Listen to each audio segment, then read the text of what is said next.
My entire purpose in my life was to stop violence. So I would never, ever in any way do anything to perpetuate the violence. And I've heard it all. I mean, you know, I heard that I was involved with the gangs, that I was making money from the gangs, that I was using the black race, and I tracked it back. All of that was coming from a certain few, 10 people maybe, that for whatever the reason they didn't like the perception, they didn't like me or whatever it was.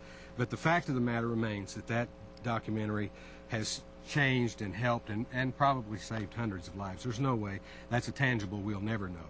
I think what's happened, and one of the reasons that there's not as much violence, there's not as much shooting, things are a lot better, is because a lot of the turf has already been cut up. The gangster disciples know where they belong, the Crips know where they belong, Bloods know where their territory is, and everybody kind of adheres to it, and they honor this sort of truce, this uneasy peace that exists. Occasionally, there will be flare-ups, no matter how good your police agencies are, no matter how strong your intervention programs are, there's going to be a flare-up, and people have to remember that the 3 R's of gangs are respect, reputation, and retaliation. And when you disrespect somebody's reputation, there's going to be a retaliatory strike. There's no comparison in how it was 10 years ago. I mean, the city recognized the importance of intervention and prevention programs and balancing those with suppression and enforcement. You gotta, for every dollar a community spends on police and prisons, you also have to spend $1 or sweat equity worth $1 in the intervention and prevention area. And one of the worrisome things right now with this war we're fighting against these phantom-like terrorists is that they're going to need more and more money to pay for the war, and they're going to, I think, take away from intervention and prevention programs, which is a tremendous mistake. So that means that not only government programs, but that means that church programs and the community programs and just people have got to step up to the plate and replace those things that are liable to be taken away because of the rebudgeting and the reassessing of the budgets.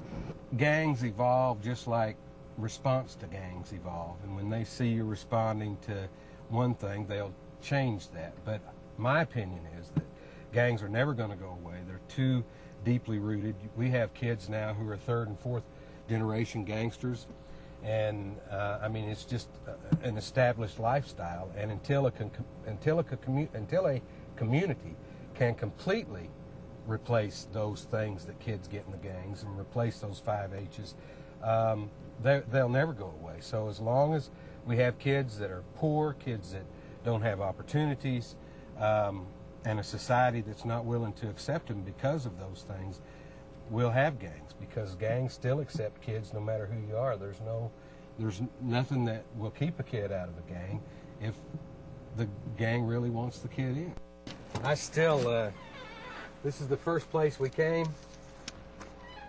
This is the very same board. I still use this board when I do my school presentations, and this morning I did a staff training for one of our local juvenile agencies, and this board still is just, I guess awe-inspiring is the wrong word, but it really is an emotionally impacting thing when you see the number of people that were only between the ages of 14 and 24. And this was back when this was 10 years ago.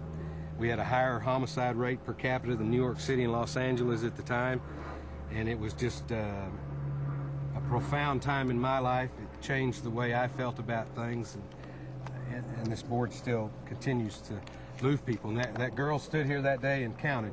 She knew 6 people out of all of those on this board, and she was only 15 years old. She said, I know him, I knew him, I knew him, and it was just unbelievable.